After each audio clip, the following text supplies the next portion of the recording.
Hey there, thanks for stopping by. Today we're going to drive from Moab to Green River, Utah in beautiful 4K Ultra HD from my dashcam on my 2020 trip to Utah.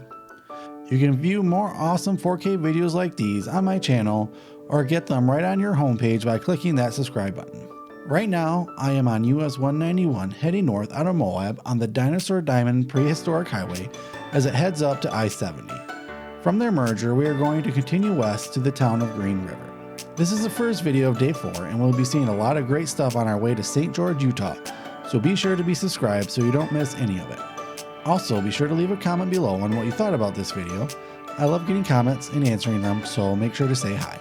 So while you comment, hit that like button and or subscribe. I'm going to continue driving north on US 191 on our way to Green River.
Well, that's it for this video. Thanks for watching. In the next video from this trip, we'll be making our way along Utah 24 to Goblin State Park. So make sure to be subscribed so you can join me on that adventure. But for now, thanks again for watching, and until our paths meet again, stay adventurous.